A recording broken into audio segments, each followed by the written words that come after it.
The thunder of hooves cut through the morning air as Quincy Dawson rode into Redemption Springs, his appearance causing more than a few heads to turn. It wasn't his tall, weather-beaten frame or the gun holstered at his hip that drew attention. It was the determined set of his jaw and the reputation that preceded him.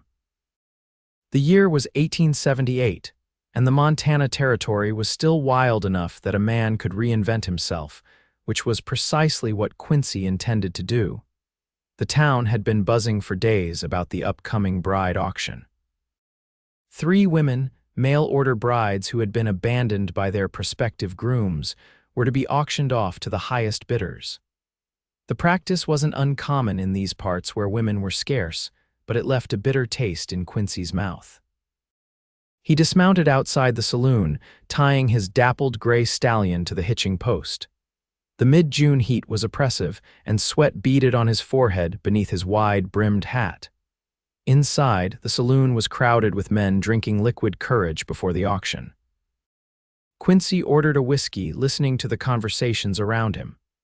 "Those women ain't nothing special," a burly miner said, slamming his glass down, "but I'll take any woman who can cook and warm my bed."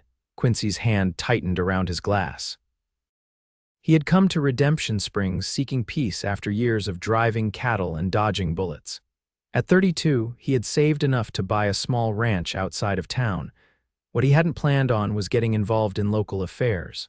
"Auction starts in 10 minutes, the saloon keeper called out. Over at the town square, Quincy downed his whiskey and stepped back into the sunlight. The town square was already filled with men ranchers, miners, and drifters, all eyeing the makeshift stage where 3 women stood with their meager belongings. The first woman was tall and blonde, standing proudly despite her circumstances. The second was younger, maybe 20, with fiery red hair and a defiant glare. But it was the third woman who caught Quincy's eye. She stood slightly apart from the others, her dark hair pulled back in a simple bun. While the other 2 surveyed the crowd with varying degrees of resignation and anger, this woman kept her gaze fixed on the ground. Even from a distance, Quincy could see the silent tears tracking down her face. Sheriff Wilson stepped up, a ledger in hand. "Let's get this started, gentlemen. These ladies came out west on the promise of marriage, and those promises fell through. Now they need homes, and you need wives. Everybody wins." Laughter rippled through the crowd. "Let's see if they can cook first," someone shouted, "or if they're fertile." Added another, causing more raucous laughter. The first woman, introduced as Miss Bennett, went for $75 to a rancher from the north side of the county. The redhead Miss Sullivan sparked a bidding war that ended at $120, with a triumphant miner leading her away. "Now, gentlemen, we have Miss Olivia Drake," the sheriff announced, gesturing to the dark-haired woman. 24 years old, educated in Boston. Can read, write, and according to her references, is skilled with a needle. "Can she stop crying long enough to see what she's sewing?" someone called out, eliciting more laughter. Quincy felt something stir within him, anger, certainly, but something else too. A protectiveness he hadn't felt in years. $20, a voice called. "$25, countered another. Quincy stepped forward. $300, he said clearly. The crowd fell silent, then erupted in whispers. "300, the sheriff looked stunned, for all 3 women. "No," Quincy said, his voice carrying across the suddenly quiet square. "300 for Miss Drake there, and I'll take the other 2 as well, another 100 each." The silence deepened, then broke into incredulous laughter. "What's a man need with 3 wives?" someone shouted. "Maybe he's starting his own church," another called out, to more laughter. Quincy ignored them, pulling out a leather pouch. He counted out the money and handed it to the sheriff. $500 total. That concludes your auction, I believe." Sheriff Wilson, clearly bewildered, nodded. Yes, I suppose it does." Quincy approached the stage, aware of the eyes following him. The blonde and the redhead looked at him with suspicion, but Miss Drake finally raised her gaze. Her eyes were a deep brown, reddened from crying, but there was something in them, a quiet dignity that struck him. "Ladies," he said, tipping his hat. "My name is Quincy Dawson. I have a ranch about 5 miles outside of town. I'd like to offer you positions, they're paid positions, until you decide what you want to do next. Positions? The blonde asked sharply. What kind of positions, Miss Bennett, is it? My housekeeper left last month. The place needs tending. Miss Sullivan, I understand you're good with horses. My stable could use help, and Miss Drake, I have accounts that need keeping. He looked directly at Olivia. No strings attached. You'll have your own quarters, fair wages, and my word that you'll be treated with respect. The women exchanged glances, clearly suspicious of his motives. Why would you do this? Olivia asked, her voice soft but steady despite her tears. Quincy looked at her, seeing the wariness in her eyes. Because no person should be auctioned off like cattle, he said simply. The choice is yours. You can come with me, or I'll give you each your portion of the money and you can make your own way. After a moment of hesitation, all three women gathered their belongings. Quincy helped them into his wagon, aware of the townspeople watching and whispering. As they drove away, he heard the laughter and jeers following them. Dawson's gone soft in the head. Wonder which one he'll bed first. $500 for used goods. The man's a fool. Olivia sat beside him on the wagon seat, her hands clutched tightly in her lap. They think you've bought us for immoral purposes, she said quietly. Let them think what they want, Quincy replied. What matters is that you know the truth. The journey to the ranch was mostly silent. Quincy's property came into view, a modest main house, a barn, and several outbuildings, all set against the backdrop of rolling hills and distant mountains. It's not much, he said, but it's peaceful. Over the next few days, the women settled in. Harriet Bennett took charge of the household with brisk efficiency. Fiona Sullivan proved to have a natural way with horses, just as she'd claimed, and Olivia Drake set about organizing Quincy's chaotic accounts with quiet competence. Quincy kept his distance, especially from Olivia. Something about her drew him, perhaps the sadness in her eyes or the gentle way she spoke. But he had made a promise and he intended to keep it. A week passed, then two. The arrangement worked better than Quincy had expected. The house was clean, the meals were good, and for the first time in years he felt the place becoming a home rather than just a roof over his head. One evening, as he sat on the porch watching the sunset, Olivia joined him, a ledger in hand. Mr. Dawson, I've completed the quarterly accounts, she said. You're doing better than you might have thought. That's good news, he replied, gesturing to the empty chair beside him. And please call me Quincy. She hesitated, then sat down. Quincy, then, you may call me Olivia. They sat in comfortable silence for a moment. May I ask you something? She finally said. Of course. Why did you really buy our contracts? And don't say it was just because you needed help around the ranch. Quincy looked out at the fading light. My mother was sold like that, he said quietly. After my father died, she had no means to support us. A man bought her contract, said he needed a housekeeper. Turned out he wanted more than that. She died 2 years later. He paused.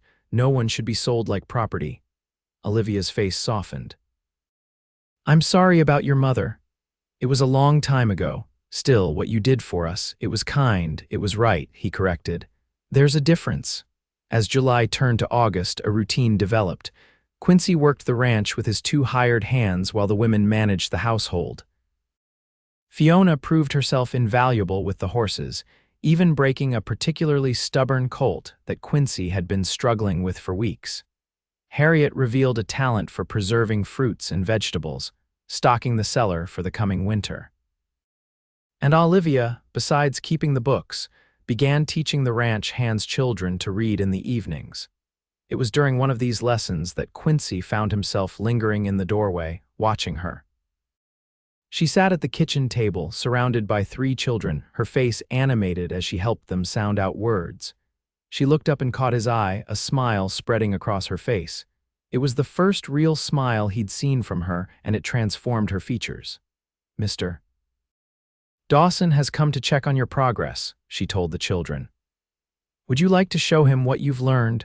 The children eagerly read simple sentences, beaming with pride when Quincy praised them. After they left, Olivia began tidying up the primers and slates. They're quick learners, she said, so I see you're good with them, she shrugged. I was training to be a teacher in Boston before. She trailed off. Before what? he asked gently. Olivia hesitated. Before my father lost everything in a bad investment, he took his own life. There was no money for my mother's medical care or my continued education. When I saw the advertisement for mail-order brides, it seemed like a solution.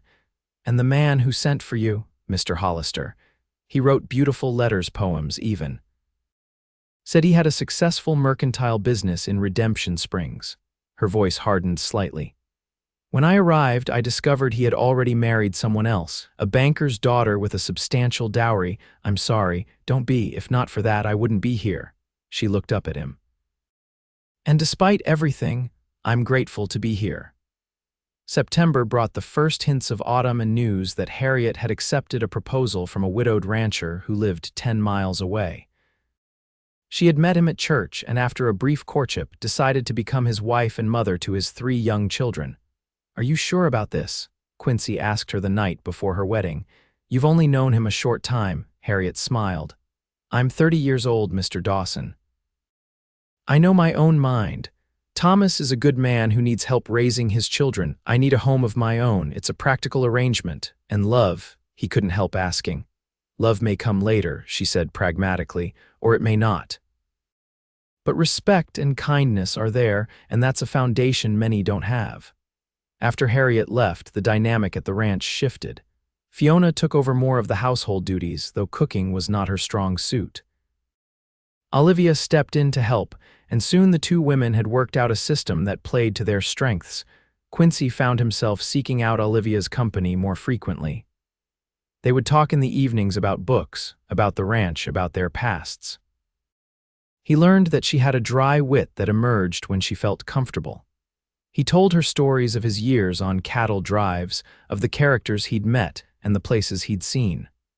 One evening in early October, they sat by the fire while a storm raged outside. Fiona had gone to bed early with a headache, leaving them alone. Do you miss Boston? Quincy asked. Olivia considered the question. I miss certain things, the libraries, the concerts. The changing of the seasons. Autumn in New England is spectacular, but not everything. No, not everything. She looked into the fire. I don't miss the constraints, the endless rules about how a lady should behave. Out here, there's a freedom I never had there. Even after what happened when you arrived, she met his gaze. Even after that. In Boston, a woman without money or family connections has few options. Here, I've found I'm capable of more than I knew. You are, he agreed, more than capable. Their eyes held for a long moment before Olivia looked away. It's getting late, she said, rising. Good night, Quincy. Good night, Olivia. As she left, Quincy remained by the fire, pondering the feelings growing within him. He had promised these women freedom, not another form of obligation. The last thing he wanted was for Olivia to feel indebted to him. The next morning brought news that the banker's son had asked for Fiona's hand in marriage. She had been spending her Sundays in town and apparently had caught the young man's eye. Will you accept? Olivia asked her. Fiona grinned. Of course. He's handsome, rich, and actually seems to like that I speak my mind.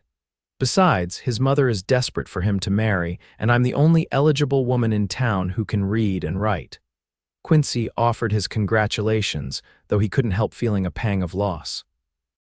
The ranch would be a quieter place without Fiona's exuberant presence. After she left 2 weeks later, it was just Quincy and Olivia. The situation was improper by Eastern standards, but out here, practicality often trumped propriety. People will talk, Olivia said one evening. About us living here alone. They already talk, Quincy replied. They've been talking since the day of the auction. It doesn't bother you. Does it bother you? She considered this. It should. I was raised to care deeply about reputation, but strangely it doesn't, not anymore. The days grew shorter and colder. They fell into a comfortable routine. During the day, they worked separately, Quincy with the ranch, Olivia with the household and accounts. In the evenings, they would share meals and conversation. Quincy found himself watching her when she wasn't looking, the graceful way she moved, the concentration on her face when she read, the rare but beautiful smile that would appear when something pleased her. One Sunday, they rode into town together for church services. It was their first public appearance since Fiona's wedding, and Quincy was aware of the looks and whispers as they entered the small church together. After the service, several women approached Olivia, inviting her to join their sewing circle. She accepted politely, but without enthusiasm. Sheriff Wilson stopped Quincy on the way out. Dawson, a word, they stepped aside. "What can I do for you, Sheriff?" Wilson looked uncomfortable. "There's been talk about you and Miss Drake living out there alone. Is there a law against it?" "No law, but it ain't proper. People are concerned about the lady's reputation." Quincy's jaw tightened. "The same people who laughed when she was on that auction block." "That's not fair, Dawson. That was a legal proceeding to settle contracts. It was humans being sold to the highest bidder. And now they're concerned about propriety," the sheriff sighed. "Look, I'm just passing along the concerns. Maybe it's time to make an honest woman of her or let her find a situation in town." Before Quincy could respond, Olivia appeared at his side. "Is everything all right?" she asked, looking between the two men. "Just fine," Quincy said. "The sheriff was expressing some concerns about our living arrangement." Olivia's back straightened. "I see, and what would the sheriff suggest? That I move into town to work as a seamstress or a barmaid? Or perhaps another auction could be arranged." Sheriff Wilson had the grace to look embarrassed. "Now, Miss Drake, that's not what I am a grown woman who has made her own choices," Olivia continued, her voice calm but firm. "Mr. Dawson has been nothing but respectful and honorable. If the good people of Redemption Springs wish to gossip, they are welcome to do so, but I will not have my choices or Mr. Dawson's character questioned."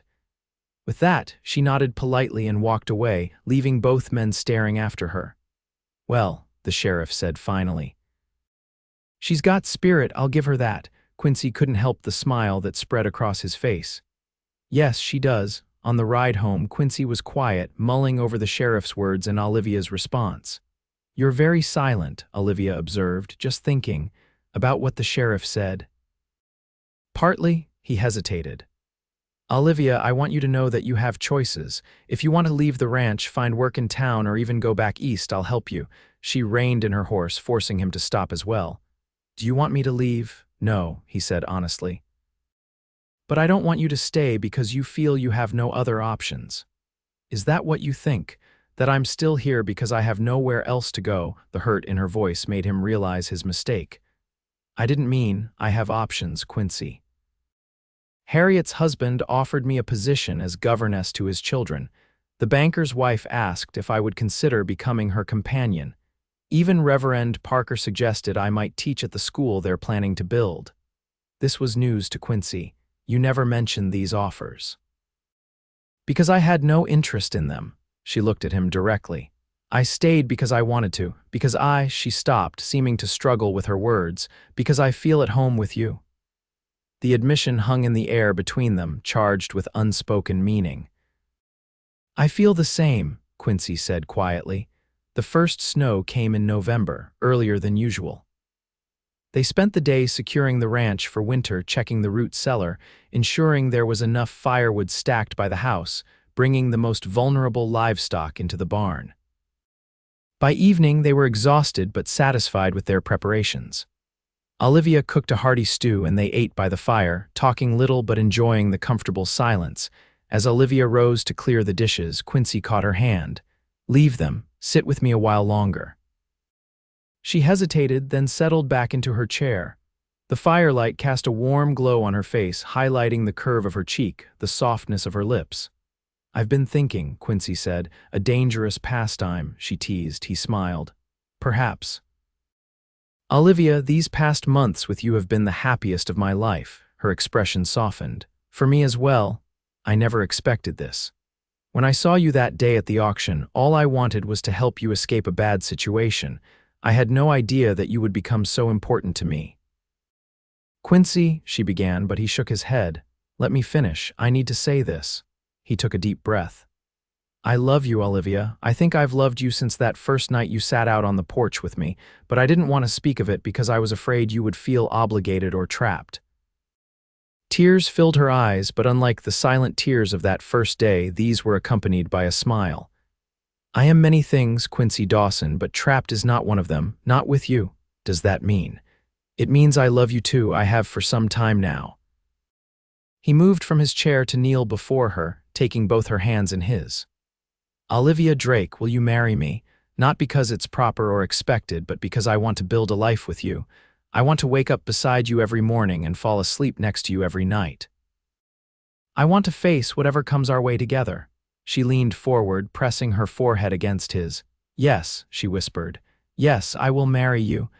Their wedding took place 2 weeks later in the small church in Redemption Springs. The town turned out in force, many of the same people who had laughed at the auction now offering congratulations and well wishes. Harriet and Fiona stood as witnesses, both genuinely happy for their friend. Sheriff Wilson, perhaps in an attempt to make amends, provided a small reception at the town hall afterward. As they danced, Quincy held Olivia close. "Are you happy, Mrs. Dawson?" She looked up at him, her eyes bright with joy. "Completely, are you? More than I ever thought possible." Over the next few years, the ranch prospered under their joint care. Olivia started a small school for the neighboring children, teaching them in the mornings while continuing to help with the ranch accounts. Their first child, a son they named James, was born a year after their wedding. A daughter, Elizabeth, followed 2 years later. The house that had once seemed too large for a single man now rang with laughter and the patter of small feet. 5 years to the day after the auction, Olivia and Quincy sat on the porch watching their children play in the yard. Olivia's hand rested on her rounded belly where their third child grew. "You ever think about that day?" Quincy asked. "The auction?" Olivia considered the question. "Sometimes. It was the worst day of my life and also the day that led me to you, so it's complicated. The town still talks about it, you know, how I bought 3 women and married the one with tears." She smiled. "People love a good story, and I suppose it is a good one in its way." "The best part is that it's ours," he said, taking her hand.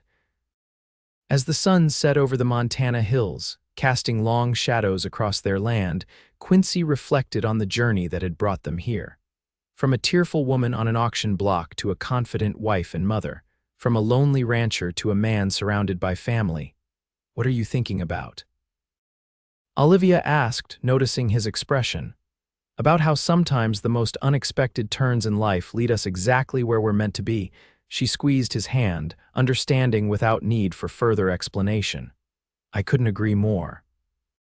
The children called to them, eager to show off a nest of rabbits they had discovered near the barn. As they walked hand in hand across the yard, Quincy knew with absolute certainty that all the gold in Montana couldn't buy what he had found: not just love, but a true partner, a home, a family. The town might have laughed that day, but Quincy Dawson had the last laugh after all. In saving Olivia, he had saved himself as well, finding in her tears not weakness but a depth of feeling that matched his own. Together, they had built something that would last far longer than gossip or gold, a love strong enough to weather whatever the frontier might bring their way.